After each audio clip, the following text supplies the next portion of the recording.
आखिरी में आगे गीत गाएंगे।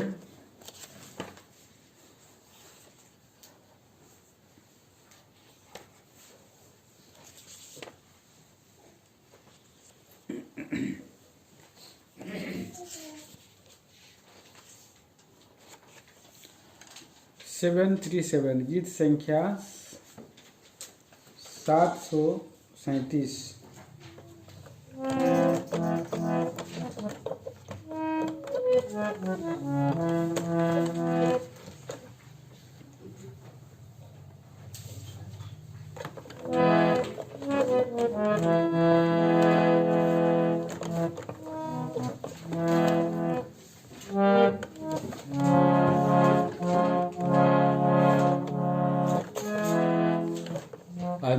अनुग्रहकारी प्रिय प्रभु जी, तेरी शरण में हम आते हैं।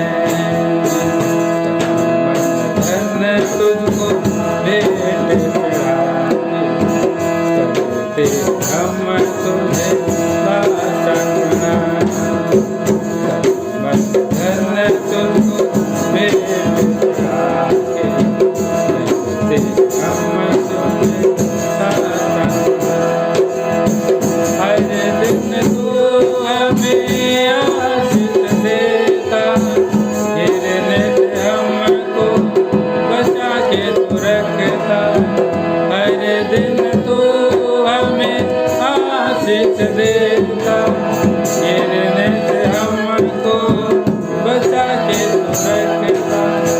जीवन के इस लंबे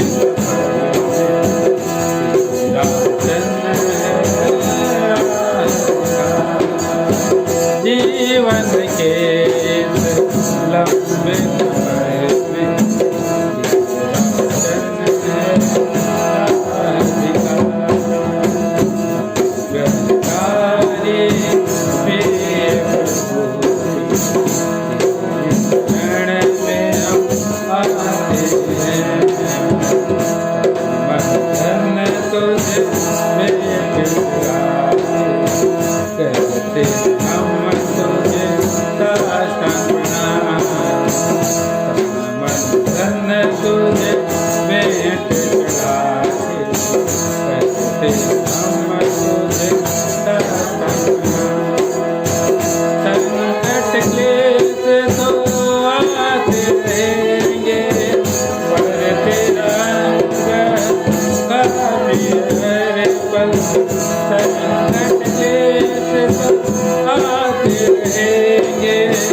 पर तेरा अनुग्रह काफी है। हम तेरे कदमों में चलते, हमारी होगी आखिर जरूर। हम तेरे कदमों में चलते, हमारी होगी आखिर जरूर।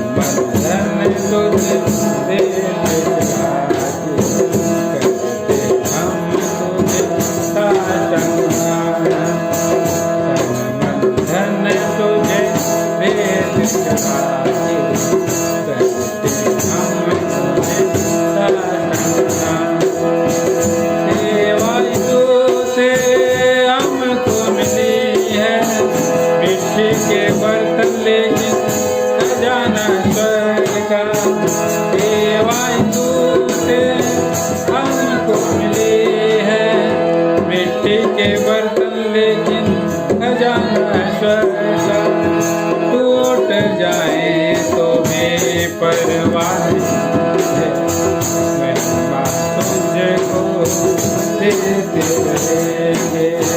टूट जाए तो भी परवाह नहीं है, मैं तुझको देते रहेंगे।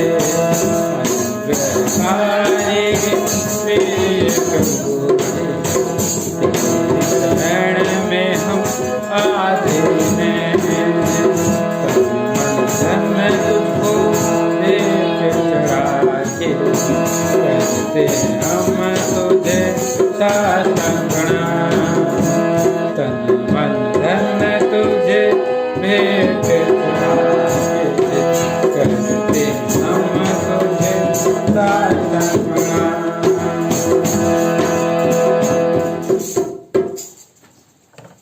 बाइबल कोरस भी गाएंगे।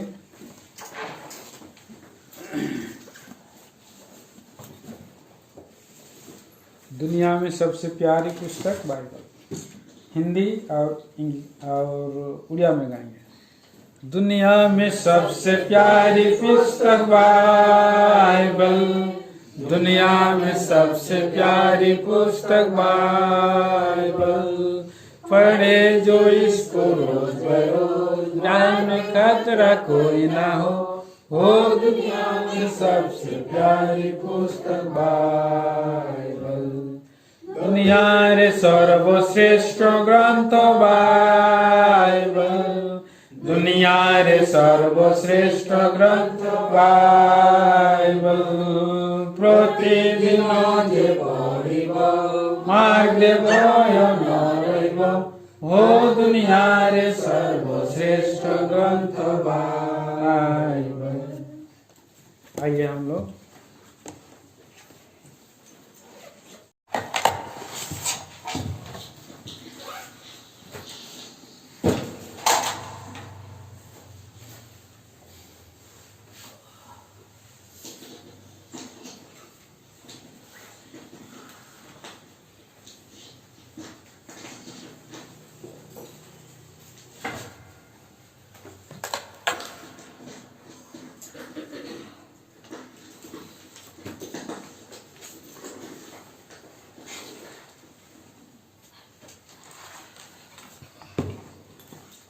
सभी भाई बहनों को जय मसीह की।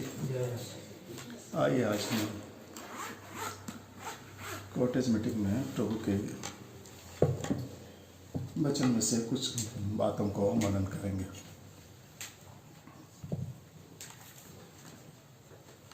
आइए हम पढ़ेंगे फिलिपियों की पत्री उसका दूसरा अध्याय। फिलिपियों की पत्री उसका दूसरा अध्याय और उसका हम पढ़ेंगे 12 वचन से लेकर 15 वचन तक बारी बारी से। फिलिपियों की पत्री 15 अध्याय दूसरा अध्याय, फिलिपियों की पत्री दूसरा अध्याय उसका 12 वचन से लेकर के 15 वचन तक बारी बारी से पढ़ेंगे। इसलिए है मेरे प्रियो, जिस प्रकार तुम सदा से आज्ञा मानते आए हो, वैसे ही अब भी ना केवल मेरे साथ रहते हुए, पर विशेष करके अब मेरे दूर रहने पर भी डरते और कांपते हुए अपने अपने उद्धार का कार्य पूरा करते जाओ।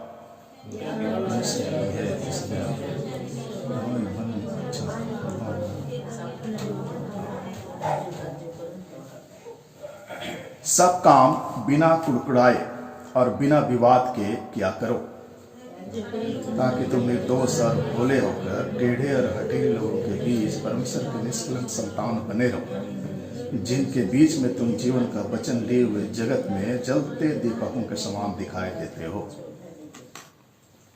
सहायता के लिए प्रार्थना करेंगे। मेरे मान जीते ना बदलने वाले सामर्थ्य अनुग्रहकारी मान जीते परमेश्वर, इस समय झुक जाते हैं। करुणा निदान हाँ पिता, एक मौका तूने हमें आज इस संध्या के समय दिया है कि तेरे पवित्र भवन में मान जीते परमेश्वर कॉटेज मीटिंग के द्वारा, घरेलू संगति के द्वारा तेरी स्तुति और धन्यवाद करे। इसके लिए लाखों धन्यवाद देते हैं। करुणा निदान इस समय झुक जाते हैं। ये पढ़े हुए भाग मान जीते परमेश्वर तूने जो हमें दिया है, इसके द्वारा आज हमसे बातें करे। करुणा निदान हम क्या हैं, कुछ भी नहीं है, हमारी समझ हमारा ज्ञान सब सीमित है। इसलिए मान जीते परमेश्वर तेरे चरणों के पास आते हैं, सहायता करें। बोलने के लिए बुद्धि ज्ञान समझ दे, समझने के लिए बुद्धि ज्ञान समझ दे। ध्यान को हाँ पिता तेरी ओर रखें, ताकि तू जो बोले हाँ पिता वो ही सुनाई दे और मनुष्य की जो ओर से है वो निकल जाए। मान जीते परमेश्वर, क्योंकि ये तेरा वचन है और तूने दिया है, तो करुणा निदान मुझ जैसे अयोग पर दया करें। जुबान अब बुद्धि और ज्ञान कुछ भी नहीं ऐसा है कि जिसके द्वारा हाँ पिता मैं बोल सकूं। मान जीते परमेश्वर, आज वो तेरी ही दया है करुणा निदान कि तू हमें बोलने की सामर्थ देता है। निर्गमन 4:12 और मत्ती 10:20, लूका 12:12 से हाँ पिता हमसे बातें करें। करुणा निदान सब बातों को तेरे हाथ में देते हुए इस छोटी सी विनती को तेरे नाम चढ़ाता हूँ पिता, दया सुन और ग्रहण करें। आमीन।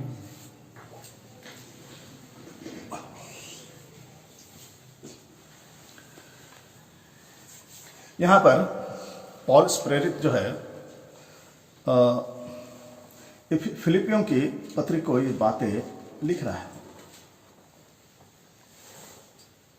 फिलिपी की जो कलीसिया है उसको ये बातें लिख रहा है कि इसलिए है मेरे प्रियो, जिस प्रकार तुम सदा से आज्ञा मानते आए हो, वैसे ही अब भी ना केवल मेरे साथ रहते हुए पर विशेष करके अब मेरे दूर रहने पर भी डरते और कांपते हुए अपने उद्धार का कार्य पूरा करते जाओ।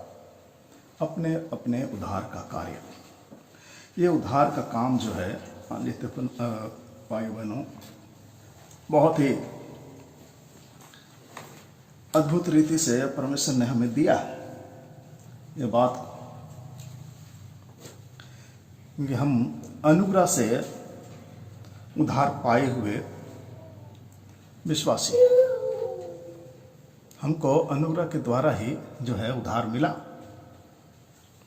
और हमें अंत तक अपने उद्धार के कार्य को पूरा करते जाना है। ये काम हमें सौंपा गया और नहीं तो हम इस उद्धार से वंचित हो जाएंगे। इसलिए जो है ये ऐसा काम हमको दिया है जो कि अपने प्रयास से या हम अपने कोशिश से जो है इस उद्धार के कार्य को पूरा नहीं कर सकते हैं। और इसके लिए हमको जो है परमेश्वर की अनुग्रह और उसके आत्मा के समर्थन का पूरा जरूरत है, उसका सहयोग जरूरत है परमेश्वर से, और उसके बिना हम अपने उद्धार के इस कार्य को पूरा नहीं कर सकते, क्योंकि परमेश्वर ही है जो हमको एक काम करने के लिए दिया है। और इस उद्धार के कार्य को विरोध करने के लिए जो है इस उद्धार के कार्य को पूरा करने के लिए हमारे जीवन में वो पाप का विरोध करना है। जो पाप इस संसार में है उसका विरोध, और बहुत ऐसी चीजें हैं जो हमारे इस उद्धार के कार्य में रुकावट पैदा करता है, इन सब बातों से दूर रहना ये बहुत जरूरी है। और पौलुस प्रेरित इसी बात को देता है, लिख रहा है अपने वचन कि डरते और कांपते हुए इस काम को पूरा करो, क्योंकि इसको करना ये जो है ये हमारे अंदर दिया गया पवित्र आत्मा की इच्छा का पालन करना बहुत जरूरी है। और ये परमेश्वर के द्वारा नियुक्त किए हुए तरीके से, परमेश्वर के द्वारा ही हम कर सकते हैं। अपने इच्छा से, अपने मर्जी से हम इस उद्धार के काम को पूरा नहीं कर पाएंगे। तो परमेश्वर ऐसा चाहता है हमसे कि आज हम जो ये अंतिम दिन में जी रहे हैं, ये अंतिम दिन में हम ऐसे समय में हैं जबकि कब और किस समय और किस रीति से परमेश्वर प्रकट होगा, कैसे जो है वो आखिरी थूरी फूंकी जाएगी। और जैसा लिखा है कि अविनाशी जो है, जो मर गए हैं मुर्दे पहले जी उठेंगे, और हम जो जीवित हैं हम बदल जाएंगे। ये समय हमारे लिए बहुत भयंकर परिस्थिति में है। हम ऐसे परिस्थिति में हैं कि इस समय हमको अपने उस उद्धार के कार्य को पूरा करना बहुत जरूरी है, क्योंकि हम ये समय में जी रहे हैं जो आज जो है परमेश्वर अपना एक एक चीज को पूरा करते चला जा रहा है। छोटा से छोटा भी अगर हम देखेंगे तो अपने जो वचन में उसने कहा है वो सब पूरा होते चले जा रहा है। एक एक भविष्यवाणी जो है परमेश्वर ने किया, चाहे छोटे भविष्यवाणी है, बड़े भविष्यवाणी हो, सबको पूरा करते चले जा रहा। धीरे धीरे धीरे बहुत सारे पूरे हुए, और अभी हम ऐसे वक्त में हैं हमारा कि हम इस समय को देखने के लिए, ये जो समय हम आज देख रहे हैं, ऐसे समय को देखने के लिए जो आरंभिक कलीसिया से लेकर के हमारे पिछले पीढ़ी तक के लोग इस चीज को देखना चाहे लेकिन नहीं देख पाए, लेकिन आज हम देख पा रहे हैं। आज हम देख पा रहे हैं इस चीज को कि कैसे परमेश्वर अपना एक एक चीज को पूरा करते चले जा रहा है। इसीलिए इस उद्धार के काम को करना बहुत जरूरी है। और ये जो है देखिए, बिना परमेश्वर के ये से हम नहीं कर सकते। और प्रभु यीशु के द्वारा बिताए गए जो जीवन है, उसने इस संसार में जो अपना जीवन बिताया जिस तरह से, उस तरह से अगर हम जीवन नहीं बिता पाएंगे तो हम अपने उद्धार के कार्य को पूरा नहीं कर सकते। क्योंकि ये जो है पौलुस अपने गलातियों की पत्री में लिखता है, गलाती 5:17 में देखिए, गलाती 5:17 में इस बात को लिखा है। क्योंकि शरीर आत्मा के विरोध में और हाँ। आत्मा शरीर के विरोध में लालसा करता है। हाँ और ये एक दूसरे के विरोधी हैं। हाँ इसलिए कि जो तुम करना चाहते हो वह ना करने पाओ। हाँ हाँ, शरीर आत्मा के विरोध में और आत्मा शरीर के विरोध में लालसा करता है, और ये एक दूसरे के विरोधी हैं। इसलिए कि तुम जो करना चाहते हो वह ना करना पाओ। इच्छा है मन में करने के लिए लेकिन नहीं कर पाओगे, क्योंकि शरीर और आत्मा दोनों का जो विरोध चल रहा है। करने की इच्छा तो रखता हूं लेकिन अच्छे काम मुझ पे बन नहीं पड़ते। ये पौलुस अपने शब्दों में बोलता है इस चीज को। इच्छा है,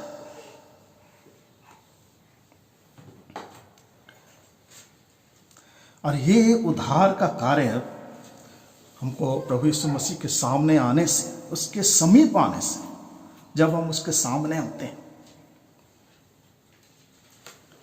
इब्रानी 7 अध्याय उसका 25 में लिखता है, इब्रानी 7:25 में,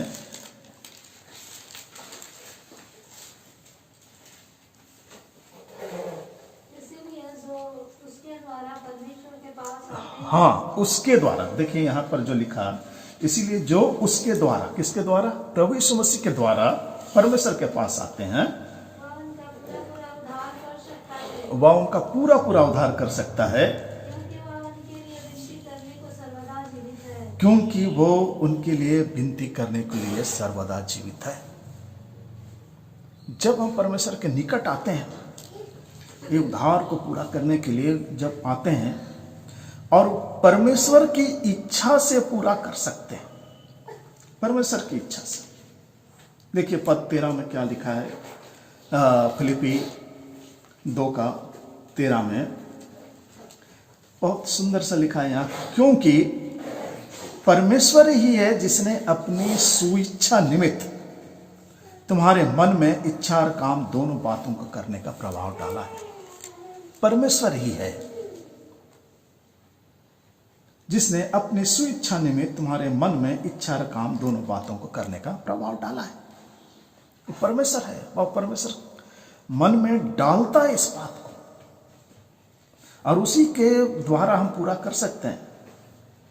और ये काम करने के द्वारा जो है हम परमेश्वर के सहकर्मी बनते हैं, और उसको जो है उस उद्धार के कार्य को पूरा करते हैं।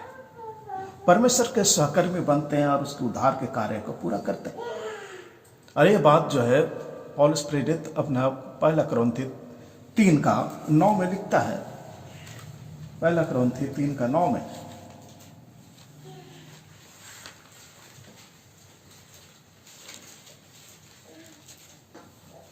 क्योंकि हम परमेश्वर के सहकर्मी हैं। हम परमेश्वर के सहकर्मी हैं। हम परमेश्वर की खेती और परमेश्वर की रचना हैं। हाँ, और हम परमेश्वर की खेती है और उसकी रचना है, क्योंकि उसी ने हमारी रचना की है। उन्होंने हमें सहकर्मी बनाया, अपना सहकर्मी, ताकि उसके साथ जो काम करता है वो काम हम भी कर पाए। सहकर्मी बनाना, सहकर्मी होना, ये बहुत महत्वपूर्ण शब्द है। और ये उद्धार का कार्य पूरा करना इतना महत्वपूर्ण है कि ये काम हमको डरते कांपते हुए करना है, डरते और कांपते हुए पूरा करना है। इसको बहुत महत्वपूर्ण है, क्योंकि प्रभु यीशु मसीह के द्वारा किए गए उद्धार पौलुस जो है हमको बोलता है डरते और कांपते, उसको बहुत महत्व देता है। इस बात को पौलुस जो है बहुत ये से लिखता है कि तुम डरते और कांपते हो, बहुत जरूरी है। क्योंकि परमेश्वर के जितने भी संतान हैं, उनके संतानों के अंदर जो है एक पवित्र भय होना बहुत जरूरी है। एक भय होना बहुत जरूरी है। परमेश्वर का भय हमको होना है, और वो भय होना बहुत जरूरी। इसीलिए यशायाह जो है अपने वचन में लिखा है, यशायाह आइए देखते हैं 66 का 2 में, और लिखता है बहुत सुंदर से,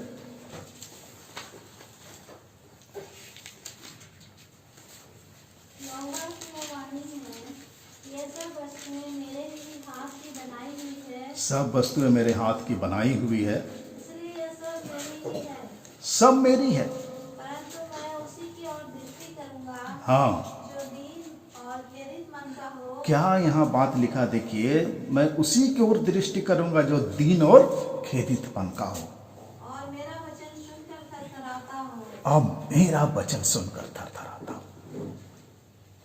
जो परमेश्वर का वचन को सुनकर नहीं थरथराता, उसके अंदर डर पैदा नहीं होता है, तो उद्धार का क्या काम करेगा? वचन सुन करके, परमेश्वर का वचन पढ़ के थरथराना, भयभीत होना जरूरी है। वो उद्धार का काम करने के लिए ये हमको इसीलिए दिया है, काम को करने के लिए। क्योंकि हमको कैसे थरथराएंगे हम, जब तक अपने सारी बुराइयों का हम दूर ना रखें। बुरा करने से कोई परमेश्वर के सामने आ नहीं सकता, इसलिए सारी बुराई को अपने से दूर रखना है। अपने जीवन में सारी बुराइयों को दूर करना है। इसलिए नीति वचन में लिखता है इस बात को, नीति वचन 3 का 7, बहुत सुंदर से लिखा है नीति वचन। अपनी दृष्टि में बुद्धिमान ना होना, यहोवा का भय मानना, यहोवा का भय मानना, और बुराई से अलग रहना। बुराई से अलग रहना। और उसी का 8 का 13 में लिखता है, 8 का 13 में, यहोवा का भय मानना, बुराई से भय रखना है। हाँ, घमंड, अहंकार और बुरी चाल से और उलटफेर की बात से भी मैं भय रखती हूँ। हाँ, यहोवा का भय मानना, बुराई से बैर रखना। और यहाँ जो 7 में इतना सुंदर बोला कि अपनी दृष्टि में बुद्धिमान ना होना, कभी भी अपने दृष्टि में बुद्धिमान। मैं बहुत बुद्धिमान हूं, जो ये समझता है वो बेवकूफ है। इसलिए बोलता है यहोवा का भय मानना और बुराई से अलग रहना। जब तक यहोवा का भय नहीं मानोगे तो बुराई से अलग कैसे रहोगे? जब बुराई से अलग रहना है तो परमेश्वर का भय मानना बहुत जरूरी है।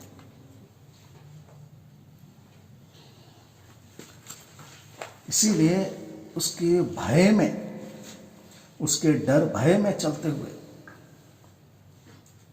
ये परमेश्वर का डर जो है उससे एक बहुत श्रद्धा के साथ हम भरोसा नहीं है, परंतु इसमें परमेश्वर के सामर्थ्य के बारे में, ये परमेश्वर के सामर्थ्य के बारे में बहुत ही विस्मय के साथ में, पवित्रता के साथ में और धार्मिकता के, और उसके विरुद्ध अगर हम पाप करके उसका परिणाम भुगतने में का वो भय सम्मिलित है। अगर हम बुराई, उस सब बातों के बाद भी अगर बुराई करते हैं उस सब कामों के बाद भी अगर हम बुराई करते हैं, वो इतना, ये परमेश्वर है, इतना पवित्र परमेश्वर है, इतना धर्मी परमेश्वर है, और हम उसके विरुद्ध पाप करके उसका परिणाम भुगतने के लिए तैयार रहना। वो भय, अगर हम पाप करते हैं तो वो भय उसमें सम्मिलित है, वो भय। मूसा जब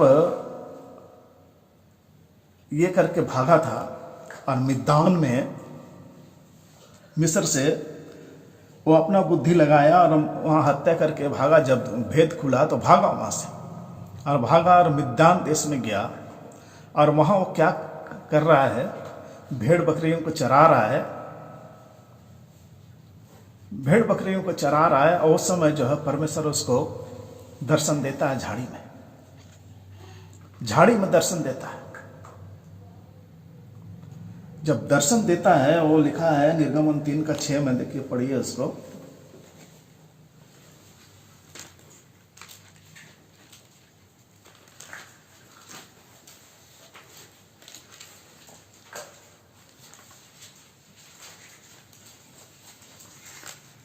फिर उसने कहा, मैं तेरे पिता का परमेश्वर हाँ, और अब्राहम का परमेश्वर, इसहाक का परमेश्वर और याकूब का परमेश्वर हूँ। तो मूसा ने जो परमेश्वर की ओर देखने से डरता था, अपना मुंह ढांप लिया। परमेश्वर से डर के मुंह ढांप लिया, डर गया परमेश्वर से। जब वो बोला, वो देख रहा, अरे झाड़ी जल रहा है, क्या बात है, जरा जाता हूं देखता हूं, भाई झाड़ी जल रहा है, मैं आग लगा है लेकिन झाड़ी जलता नहीं है, ये अनहोनी बात है कि जल करके भस्म नहीं हो रहा है और जल ही जा रहा है, जरा देखता हूं भाई। गया सामने, परमेश्वर बोला, हे मूसा जहां तू खड़ा है वो पवित्र भूमि, अपना जूती उतार दे। और बोला, मैं तेरा पिता का परमेश्वर, मैं तेरा पिता का परमेश्वर, अब्राहम का परमेश्वर, इसहाक का परमेश्वर और याकूब का परमेश्वर। तब वो डर गया, देखने से डरता था, देख रहा था, वो डर गया और अपना मुंह ढांप लिया,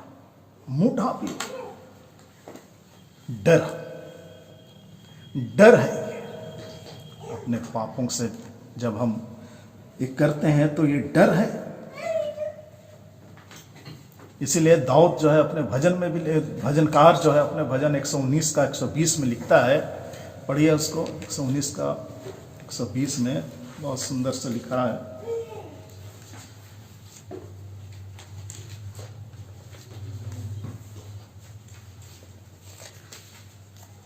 तेरे भय से मेरा शरीर कांप उठता है और मैं तेरे नियमों से डरता हूँ।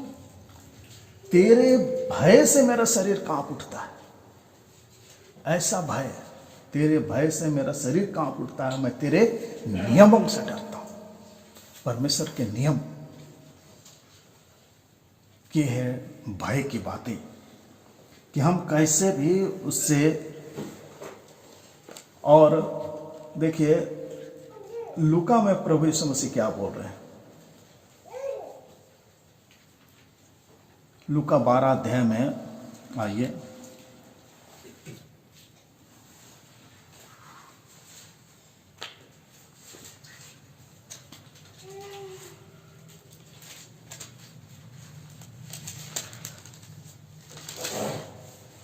इसका 4-5 में लिखा है, मैं तुमसे जो मेरे मित्र को कहता हूँ, ये जो शरीर को घात करते हैं परंतु उसके पीछे और कुछ नहीं कर सकते, उनसे मत डरो। मैं तुम्हें चिताता हूँ कि तुम्हें किससे डरना चाहिए। किससे डरना चाहिए?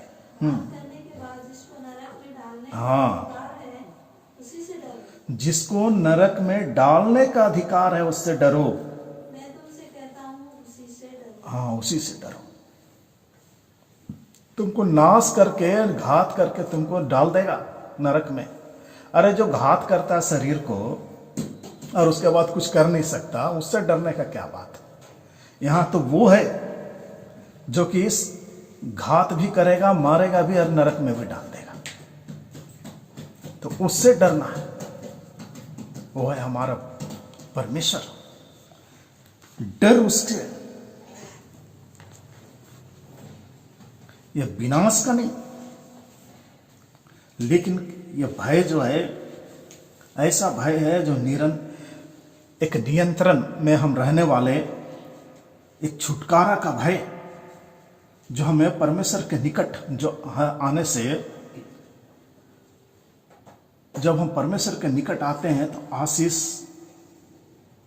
नैतिक शुद्धता और जीवन और उद्धार तक हमको पहुंचाता है। परमेश्वर के सामने आने से आशीष मिलती है, उससे हमारे जीवन का नैतिक शुद्धता आती है उससे, और जीवन और उद्धार तक को पहुंचाता है। जीवन, मार्ग, सत्य, जीवन मैं हूं बोलता है, इसीलिए प्रभु यीशु मसीह वो जीवन, प्रभु हमारा जीवन है, वो जीवन तक पहुंचाता है, उद्धार तक हमें पहुंचाता है, क्योंकि उद्धार करने वाला वो परमेश्वर है। इसलिए भजनकार अपने भजन 5 अध्याय उसका 7 पद में लिखता है,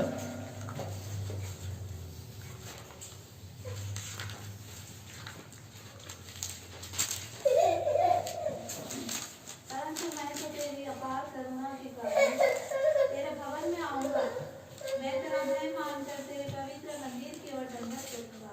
मैं तो तेरी अपार करुणा के कारण तेरे भवन में आऊंगा। उसका अपार करुणा है तभी हम उसके भवन में आ पाए। मैं तेरा भय मानकर तेरे पवित्र मंदिर की ओर दंडवत करूंगा। इसके पवित्र मंदिर की ओर भय मान करके दंडवत करना, क्योंकि वो भय योग्य परमेश्वर है, ऐसा परमेश्वर। उसका अपार करुणा हमारे जीवन में हुई तभी जो है हम उसके सामने आ पाए। और एक जगह लिखा है, बहुत सुंदर से, का 85 का 9 में लिखता है,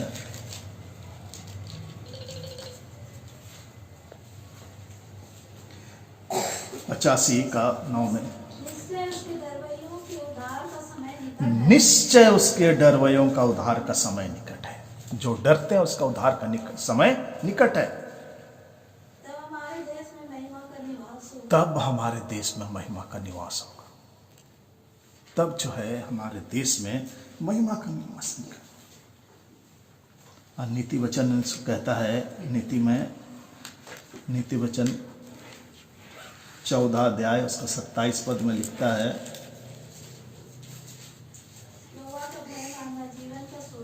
हाँ, और उसके द्वारा लोग मृत्यु के फंदों से बच जाते हैं। क्या सुंदर बात लिखता है यहाँ। यहोवा का भय मानना क्या है? जीवन का सोता, एक जीवन हमको मिलता है, और उसके द्वारा लोग मृत्यु के फंदे से बच जाते हैं। नीति वचन 16 का 6 में भी बहुत सुंदर से लिखा है, धर्म का प्रायश्चित कृपा और सच्चाई से होता है, और यहोवा के भय मानने के द्वारा मनुष्य बुराई से बच जाते हैं। क्या सुंदर।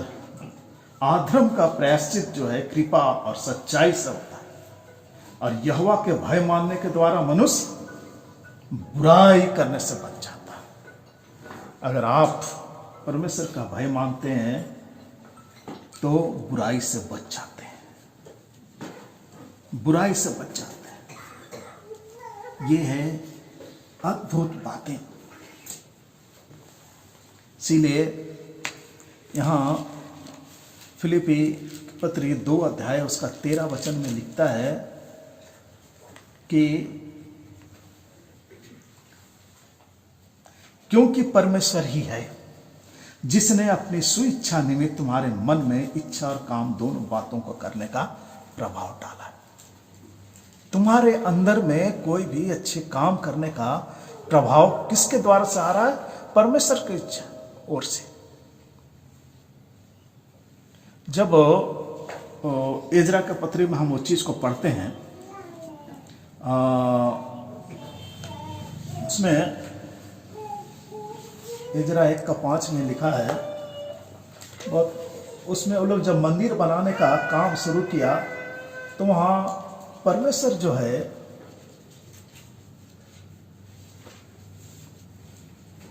उनके हृदयों में बहुत सुंदर से दिया है।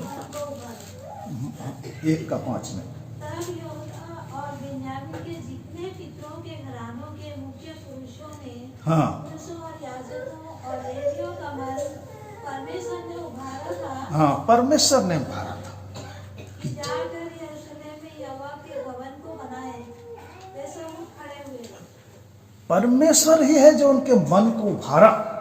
और यहां भी बोलता है इसलिए क्योंकि परमेश्वर ही है जिसने अपनी सुइच्छा निमित्त तुम्हारे मन में इच्छा और काम दोनों बातों को करने का प्रभाव डालता है। उस समय भी उनको परमेश्वर का भवन बनाने के लिए मन में इच्छा को उभारा, तब जाकर के वो जो है सब उठ खड़े हुए। और यहां भी हम देखते हैं कि इसी बात को पौलुस लिखता है। वो परमेश्वर ही है जिसने अपनी सुइच्छा के उसके सुइच्छा के निमित्त जो है हमारे मनों में इच्छा और काम दोनों बातों को करने का प्रभाव डालता है। हमारे मनों में उसके इच्छा के बिना हम कुछ नहीं कर सकते, उसके इच्छा के बिना। इसीलिए पौलुस प्रेरित जो है इस बात को लिखता है 1 कुरिन्थी 12:6 में। 1 कुरिन्थी 12:6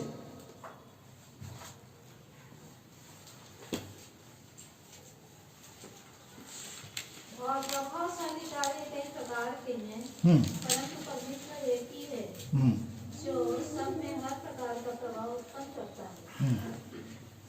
प्रभावशाली कार्य कई प्रकार के हैं, सही, परंतु परमेश्वर एक है जो सब में हर प्रकार का प्रभाव उत्पन्न करता है। हर प्रकार का प्रभाव जो है परमेश्वर ही है जो उत्पन्न करता है। और 1 कुरिन्थी 15:10 में लिखता है, इस बात को पढ़िए। परंतु मैं जो कुछ भी हूँ, हाँ, परमेश्वर के अनुग्रह से हूँ। परमेश्वर के अनुग्रह से उसका अनुग्रह जो मुझ पर हुआ, हुआ, हाँ, वो व्यर्थ नहीं वो हुआ, व्यर्थ नहीं हुआ। परंतु मैंने उन सब से बढ़कर परिश्रम भी किया, तो भी यह मेरी ओर से नहीं हुआ, परंतु परमेश्वर के अनुग्रह से जो मुझ पर था। देखिए, ये जो भी काम है ये परमेश्वर के अनुग्रह से होता है। ये पौलुस इस बात को प्रकट कर रहा है कि मैं जो कुछ भी हूं परमेश्वर का अनुग्रह से हूं। उसका अनुग्रह जो मुझ पर हुआ वह व्यर्थ नहीं हुआ, बेकार में नहीं हुआ, परंतु मैंने उन सब से बढ़कर परिश्रम भी किया। वो बोलता है कि मैं बहुत परिश्रम किया सुसमाचार फैलाने में और वो बातों में बहुत परिश्रम किया। सही बात भी है, उसका परिश्रम के विषय में बहुत ये है। तो भी ये मेरी ओर, अब यहां पर देखिए बहुत ये शब्द जो है, तो भी ये मेरी ओर से नहीं हुआ। ये गहराईता से इसको समझने की बात है कि तो भी ये हम समझते हैं कि हम बहुत काम कर रहे हैं, बहुत ताकत लगा रहे हैं, बहुत सारी चीजें कर रहे हैं, हम अपनी ओर से कर रहे हैं। ये हमारी ओर से यहाँ क्लियर ये बताता है कि तो भी यह मेरी ओर से नहीं हुआ। इस चीज को समझना है कि कुछ भी हम काम करते हैं तो वो हमारी ओर से नहीं है, परमेश्वर के ऊपर हम भरोसा रख के चलते हैं, तभी परमेश्वर वो अपनी ओर से करता है। परमेश्वर का अनुग्रह जो मुझ पर था, और जब तक परमेश्वर का अनुग्रह हमारे ऊपर नहीं है, हम इस कुछ भी काम नहीं कर सकते, कुछ भी नहीं, एक काम नहीं कर सकते। इसलिए पौलुस जो है गलातियों की पत्री उसका 2:8 में लिखता है। गलातियों की पत्री इसका 2:8 में लिखता है बहुत सुंदर से, क्योंकि जिसने पतरस से खतना किए मुंह में प्रेरिताई का कार्य बड़े प्रभाव सहित करवाया, हाँ, उसी ने मुझसे भी अन्य जातियों में प्रभावशाली कार्य करवाया। देखिए ये चीज को वो बोल रहा है कि जिसने पतरस से खतना किए हुए प्रेरिताई का कार्य बड़े प्रभाव सहित करवाया। किसने करवाया? प्रभु यीशु मसीह ने करवाया, परमेश्वर ने करवाया। और उसी ने, किसने? परमेश्वर ने मुझसे भी अन्य जातियों में प्रभावशाली कार्य करवाया। परमेश्वर ही है। क्लियर है बात कि जो काम हम करते हैं वो परमेश्वर हमको कराता है, और इतने बड़े बड़े काम, उसके प्रभावशाली कार्य जो होता है उसके अनुग्रह के द्वारा ही होता है, बिना उसके कुछ भी नहीं होता। देखिए इब्रानी में भी लिखता है, इब्रानी 13:21 में इस बात को,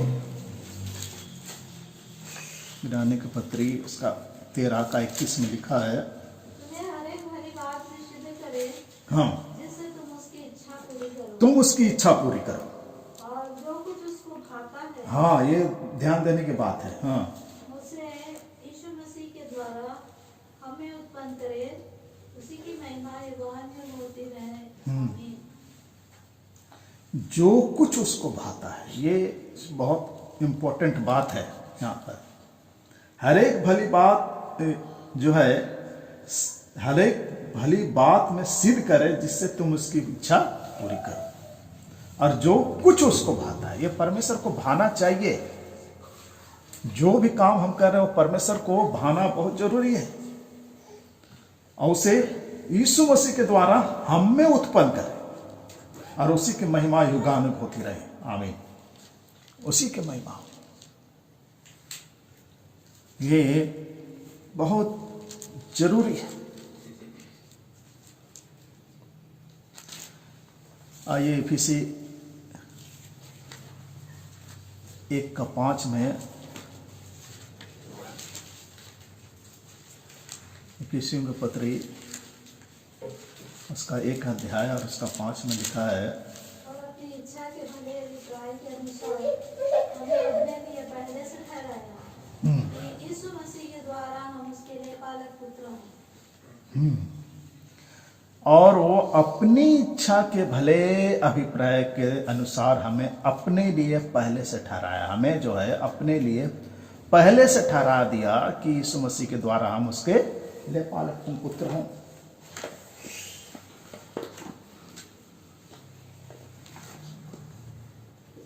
चीज घुस गया।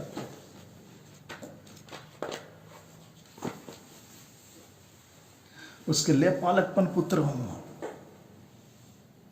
ये उसका अपना इच्छा है, उसका अपना इच्छा है।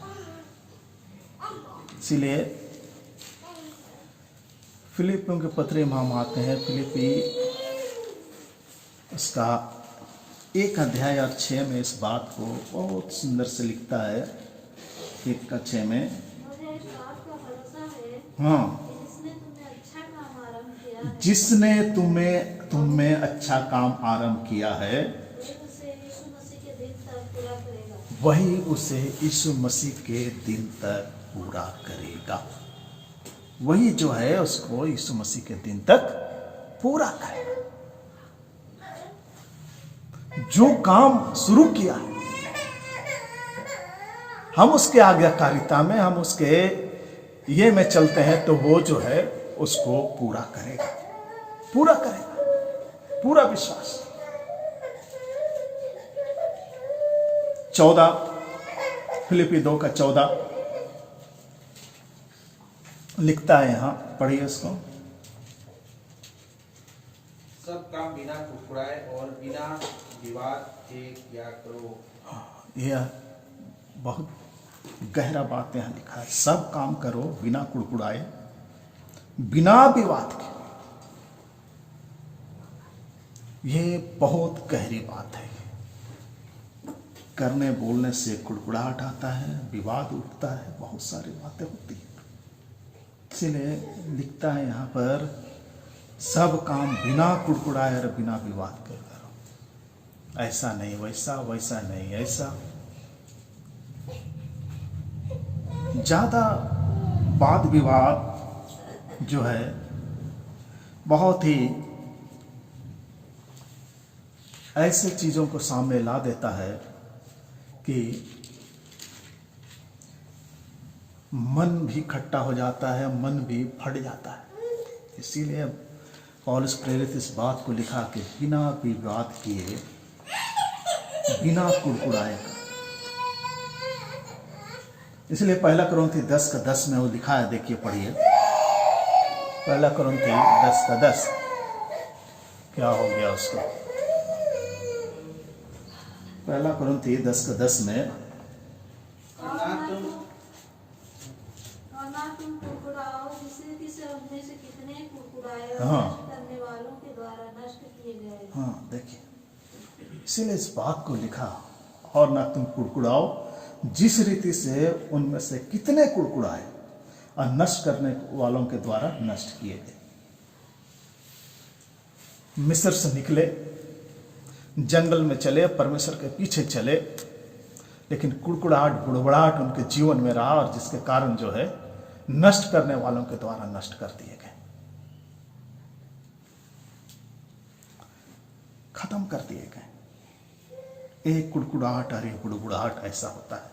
इसलिए पतरस जो है अपने पहली पत्री उसका 4 अध्याय, पतरस पहले पत्री उसका 4 अध्याय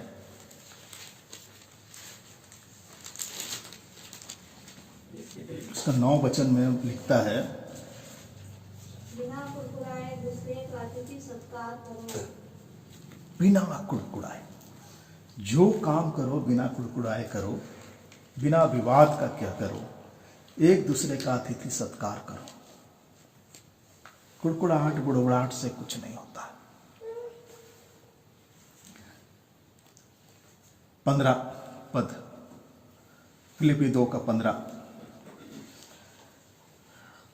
ताकि तुम निर्दोष और भोले होकर, यहां बहुत गहरी बात है, ताकि तुम निर्दोष और भोले होकर टेढ़े और हठीले लोगों के बीच परमेश्वर के निष्कलंक संतान बने रहो, जिनके बीच तुम जीवन का वचन लिए हुए जगत में जलते दीपक के समान दिखाई देते हो। टेढ़े और हठीले लोगों के बीच निष्कलंक संतान बनना, ये जो है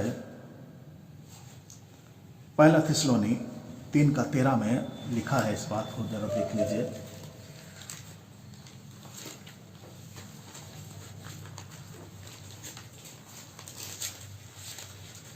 ताकि वह तुम्हारे मनों को ऐसा स्थिर करे कि जब हमारा प्रभु यीशु अपने सब पवित्र लोगों के साथ आए, तो वे हमारे परमेश्वर और पिता के सामने पवित्रता में निर्दोष ठहरे।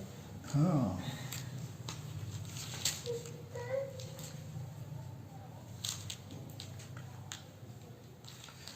कहाँ चला गया? 3:13। 1 थिस्सलुनी 3:13।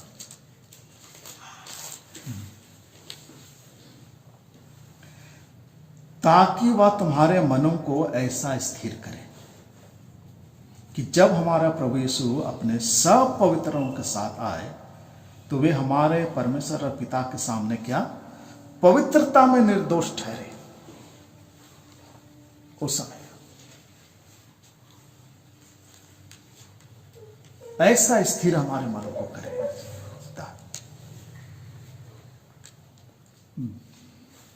निष्कलंक, ताकि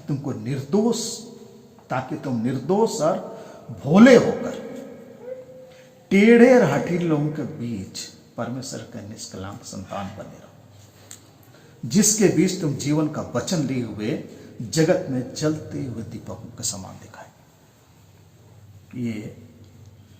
ये बातें चाहता है तो टेढ़े और हठीले। प्रभु यीशु मसीह भी और प्रेरितों ने भी इस बात को बल दिया वचन में कि ये संसार जो है, यहाँ जहाँ हम रहते हैं, ये अविश्वासी संसार और हठीला संसार है। अविश्वासी भी है और हठीला भी है। हठीले लोग हैं, हठीले। देखिए मत्ती 5:45 को पढ़िए, 5 अध्याय और उसका 45।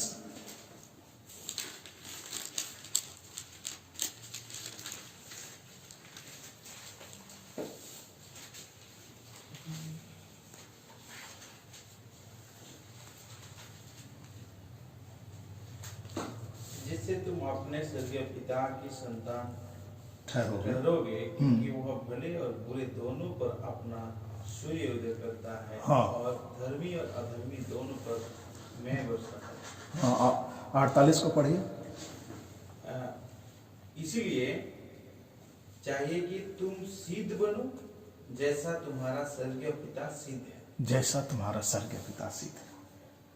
अपने जिससे तुम अपने स्वर्गीय पिता के संतान ठहरो, क्योंकि वह भले और बुरे दोनों पर अपना सूर्योदय करता है। अधर्मी और अधर्मी दोनों पर मैं बरसाता है, क्योंकि यदि तुम अपने प्रेम रखने वालों से ही प्रेम रखो, फिर यहाँ बोलता है इसलिए चाहिए कि तुम सिद्ध बनो जैसा कि तुम्हारा स्वर्गीय पिता सिद्ध है। सिद्ध परमेश्वर, और सिद्ध बनने के लिए ही हमको जो है ऐसे हठीले और अविश्वासियों के बीच में रखा कि जलते हुए दीपकों के समान हम दिखाई दे। ये बात जो है जरूरी है। इफिसी 5:1 में लिखता है, इफिसियों के पत्र उसका 5 अध्याय और उसका 1 में लिखता है,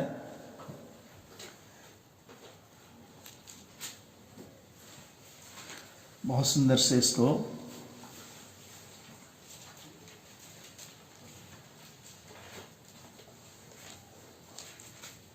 इफिसी 5:1 में, इसलिए प्रिय बालकों के समान परमेश्वर का अनुकरण करो। इसलिए प्रियो बालकों के समान परमेश्वर का अनुकरण करो। बालकों के समान, क्योंकि हम हठीले और अविश्वासी लोगों के बीच में रहते हैं। प्रेरित 2:40 में इस बात को लिखा है। प्रेरित 2:40 में, 2 अध्याय उसका 40 पद में लिखता है,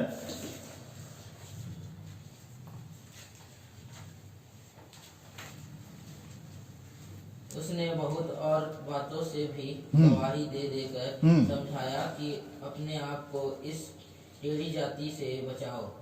अपने को इस टेढ़ी जाति से बचाओ। अपने आप को इस टेढ़ी जाति से।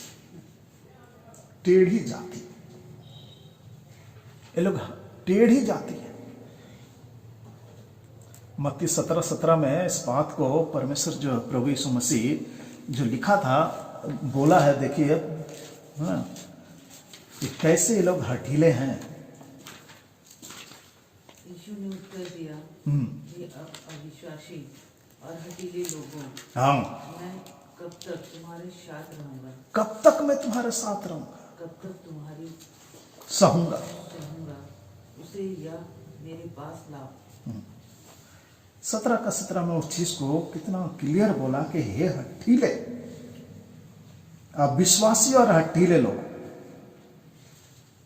ये लोग अविश्वास, क्योंकि जितने भी उस समय वो लोग थे, क्या उसको बोलते हैं, फरीसी और सदूकी लोग, वो लोग क्या हठीले लोग थे।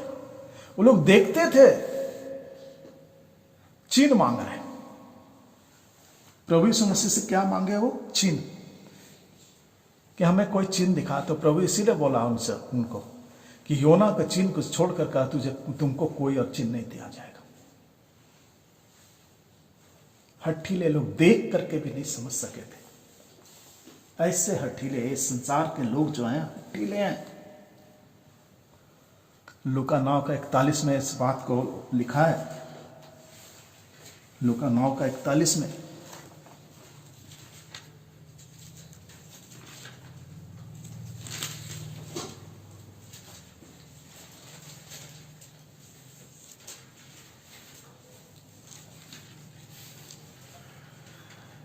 वही चीज, विश्वासी और हठीले लोग, ये विश्वासी हठीले लोग, मैं कब तक तुम्हारे साथ रहूंगा हाँ, और तुम्हारी सहूंगा। तुम्हारी सहूंगा। और इसी का 11:29 में लिखा है।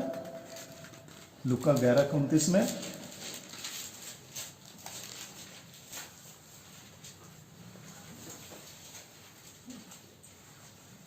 जब बड़ी भीड़ इकट्ठी होती जाती थी तो वह कहने लगा, इस युग के लोग बुरे हैं। इस युग के लोग बुरे हैं, वे चिन्ह ढूंढते हैं, पर योना के चिन्ह को छोड़ कोई और चिन्ह उन्हें न दिया जाएगा। इस युग के लोग क्या है? बुरे हैं। चिन्ह आज भी आप जाइए, चिन्ह ढूंढने वाले लोग, अजीब तरह के लोग हैं, हठीले लोग हैं आज भी। उनको समझ में नहीं आता बहुत सारी बातें, हठीले लोग। बहुत सारे लोग बोलेंगे आपको कि वो तीन किलो में अटक गया, वो क्या तुमको बचाएगा? 3 किलो में जो लटक गया वो क्या बचाएगा? अरे मूर्ख लोग, अगर वो 3 किले में नहीं अटका होता तो तुम वहां अटकते हैं? तो तुमको बचाने के लिए अपने आप को अटकाया, ये समझ में नहीं आएगा। वो 3 किला जो उसको मारा गया वो तुम्हारे लिए था, लेकिन तुम और हम जो है इतने हठीले कि उसको विश्वास नहीं करते, चिन्ह मांगते। वो नहीं मरता तो आज तुम रहते वहां, क्रूस को लेकर चलते हैं। बड़ा बड़ा क्रूस यहां लटकाते हैं, घर में लटकाते हैं क्रूस को लटकाते हैं। अरे क्रूस में लटका हुआ प्रभु को क्यों नहीं लटकाया अपने हृदय में भाई? क्रूस को लटकाने से क्या मिल जाएगा? क्रूस में लटका हुआ प्रभु इंपॉर्टेंट है कि क्रूस इंपॉर्टेंट है? उनको आज तक समझ में नहीं आया। मरियम के पीछे पड़ते हैं। अरे मरियम प्रभु को जन्म दी, ठीक है, आदरणीय है, लेकिन वो तुम्हारा उद्धार नहीं कर सकती है। मनाएंगे क्रिसमस किसके लिए? क्यों है? मरियम के लिए है क्या? मेरी क्रिसमस, ठीक है, बोल दिया, चलो। लेकिन क्रिसमस मना क्यों रहे हैं भाई? किसके लिए मना रहे हो? प्रभु यीशु मसीह के लिए मना रहे हो ना। वो आया इस जगत में, उसका नाम और निशान नहीं रहेगा। कहीं भी जाइएगा देखिएगा नाच गान होगा, लेकिन प्रभु का नाम एक ठो भी नहीं रहेगा, वो गाना भी नहीं रहेगा। हमको तो लगता है कभी कभी ऐसा है आज दुनिया, हठीली दुनिया, हठीले लोग। क्रूस को लेकर चल दौड़ेंगे, लेकिन प्रभु को लेकर नहीं जाएंगे।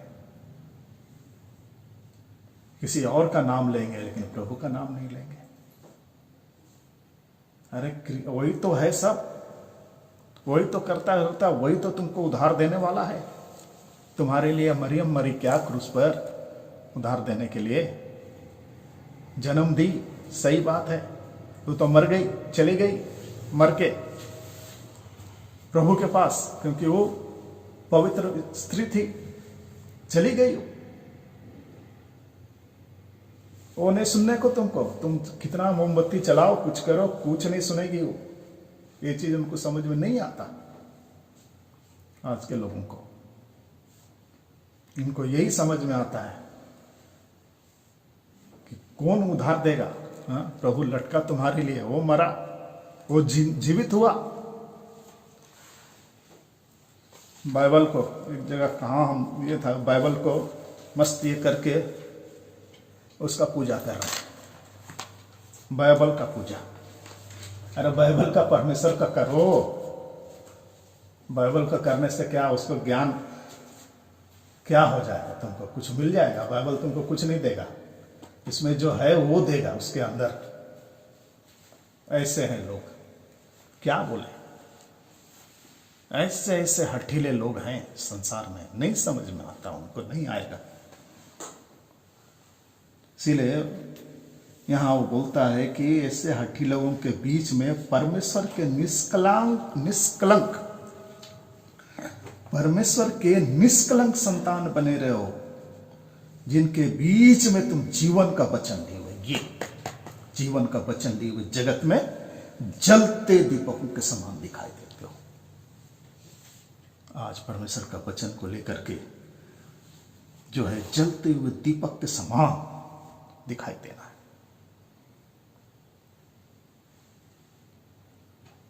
दूसरा कुरिन्थी 6 का 14 और 17।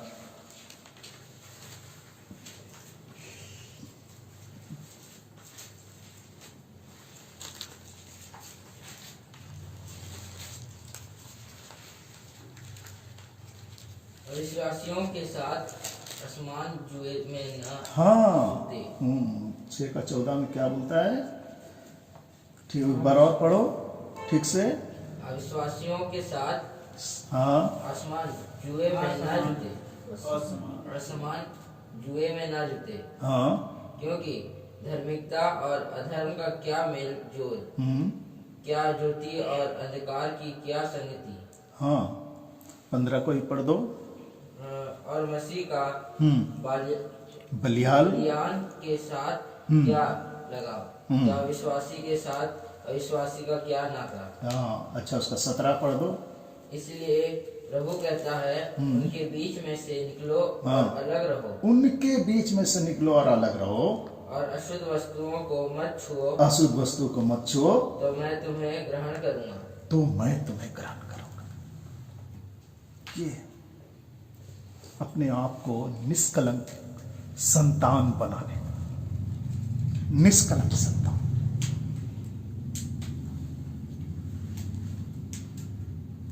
ताकि हम जो है इस संसार से अपने आप को निष्कलंक संतान, अलग रख करके निष्कलंक संतान बना, ये जरूरी है। इसलिए पहला यूहन्ना जो अपने पत्री में लिखता है, पहला यूहन्ना 2:15 में, 2 अध्याय उसका 15 में लिखता है,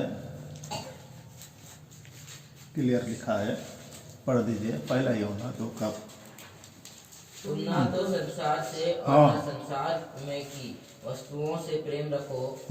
यदि कोई संसार से प्रेम रखता है तो उसमें पिता का प्रेम नहीं है। हाँ, ना तो तुम संसार से और न संसार की वस्तुओं से प्रेम रखो। यदि कोई संसार से प्रेम रखता है तो उसमें पिता का प्रेम नहीं है।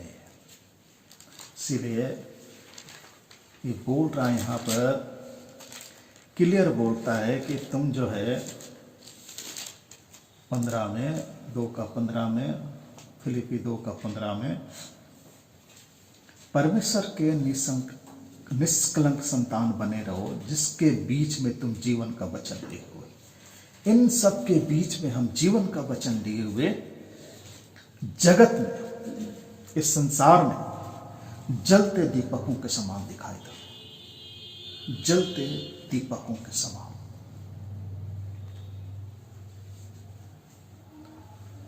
हमारे अंदर वो दीपक जलते रहना चाहिए, मशाल जलते रहना चाहिए।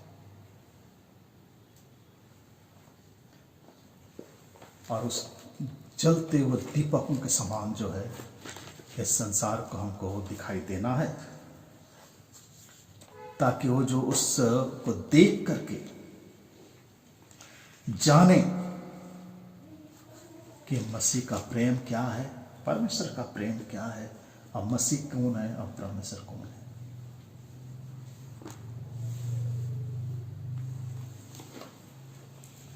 आइए आज हम यहीं ख़त्म करते हैं इस बात को। हम अपने आप को इस समय तैयार कर लेंगे कि ये अंत के समय में हमको जो है कैसा परिस्थिति में हम चल रहे हैं।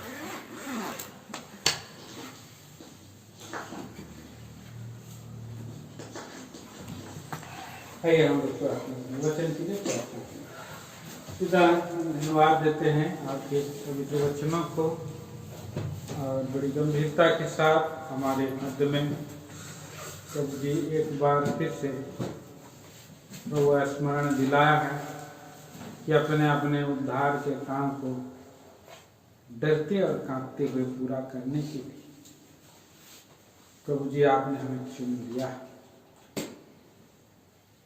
हमारी ओर से उद्धार नहीं है,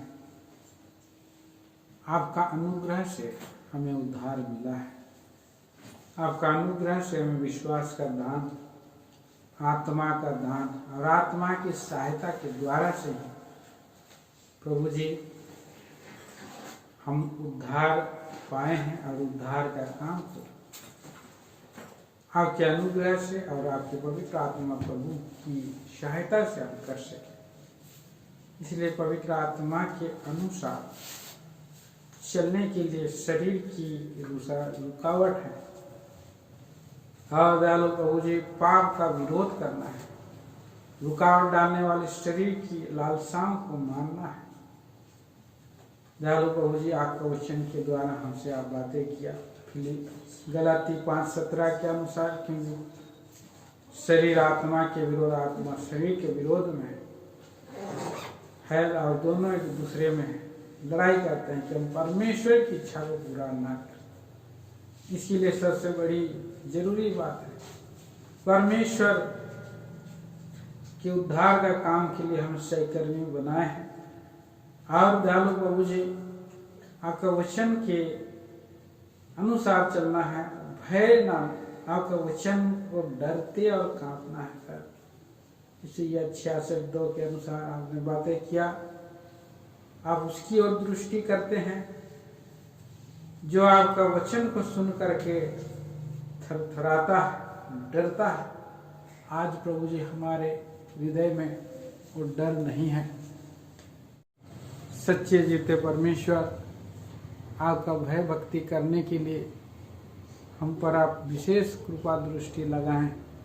आपसे हमारी प्रार्थना है कि हम डरते और कांपते पाए जाएं। प्रभु, आपका अपार करुणा के कारण आपके भय मानकर पवित्र पर्वत की ओर दंडवत करूंगा बोला, ऐसा जीवन प्रभु जी आप दीजिए हमसे। आपसे हम प्रार्थना करते हैं। महान पिता दयालु प्रभु परमेश्वर, आप ही है जो हमारे उबारते हैं। ईसा विचार उबारने के लिए आपकी सुइच्छा के निमित्त आपके भय मान करके प्यारे प्रभु जी, जो आपके प्रभावशाली काम को करने के लिए महान प्रभु आप ही सहायता करें, मदद करें। अनुग्रहकारी सच्चे परमेश्वर, आपसे प्रार्थना करते हैं महान प्रभु जी, और परमेश्वर को जो भाता है उन्हीं कामों को करने के लिए जो मसीह यीशु के द्वारा ही उत्पन्न होता है, किसी के द्वारा नहीं, उसको करने के लिए सहायता चाहते हैं। महान प्रभु परमेश्वर, आप दया कीजिए, अनुग्रह। महान प्रभु जी, हम बहुत सा कामों को करते हैं पर कुड़कुड़ाते रहते हैं, विवाद के साथ करते हैं, मन कड़वा हो जाता है, खट्टा हो जाता है। पारिवारिक काम हो, घरेलू काम हो, मंजिल का काम हो, या और अनेक काम हो, प्रभु जी कुड़कुड़ाने के विषय में प्रभु आपने चेतावनी दिया, क्योंकि कुड़कुड़ाते कुड़कुड़ाते इस्राएली लोग नष्ट हो गए। हम लोग बिना कुड़कुड़ाए के सब काम कर सके, सहायता चाहते हैं। महान पिता परमेश्वर, दया कीजिए। महान प्रभु, ये संसार टेढ़ा और हटीले लोग हैं प्रभु जी, इस संसार के लोगों के साथ असमान जुए में ना जुटे दयालु प्रभु जी, क्योंकि उनके साथ हमारा जब जुताई हो जाएगी तो प्रभु वो किनारे हो जाएंगे, क्योंकि प्रभु आपका जुआ हमें उठाने के लिए सहायता है। दयालु प्रभु, आपका जुआ में अपने को चलने से विश्राम मिलता है। प्यारे प्रभु, प्रभु के घर की और प्रभु की वचन की संगति में, वचन के प्रभु के कामों के लिए इस पृथ्वी पर संतोष से भक्ति करते हुए पाया। इस संसार के लोगों के साथ असमान जुए में ना जुटे, ताकि प्यारे प्रभु आपका महिमा हमारे जीवन से हो सके। हम प्रिय बालकों के समान बने दयालु प्रभु जी, प्रिय बालक के समान बन करके, सिद्ध बन करके महान प्रभु जी, ताकि हम प्रभु जी सिद्ध बन सके, प्रिय बालकों के समान हमारा हृदय हो और हम प्रभु से प्रेम कर सके। प्यारे प्रभु जी, जलते हुए दीपक के समान बन सके।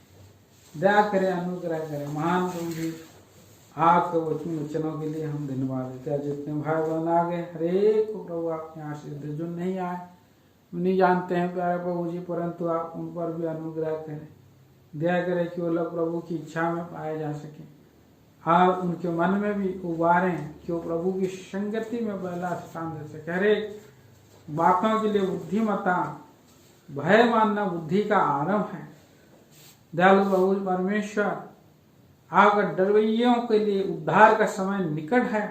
ये पृथ्वी पर प्रभु जी दिन बुरे और भयानक हैं प्यारे प्रभु जी, और वो उद्धार का समय आ चुका है। इसीलिए हमें प्यारे प्रभु जी बने रहें, डरते और कांपते हुए आपका महिमा कर सके, वचन की रक्षा करें, हर एक भाई बहनों के साथ रहें। बाकी समय आपके हाथों में सौंप देते हुए प्रभु जी इस प्रार्थना को लाते हैं, मुक्तिदाता तारणहार प्रभु यीशु के नाम में सुनिए, स्वर्ग राज्य में ग्रहण करें पिताजी। आमीन। और प्रभु यीशु मसीह का अनुग्रह, परमेश्वर पिता का प्रेम, पवित्र आत्मा की सहभागिता अब भी हो और सदा सर्वदा होता रहे। आमीन। जय मसीह जी सबको। कल भी हम लोग वॉच नाइट के लिए हम इकट्ठा होंगे। आज भाई लोग कुछ आ रहे हैं तो लेट हो गया हमारा भाई बेल स्टॉप को। और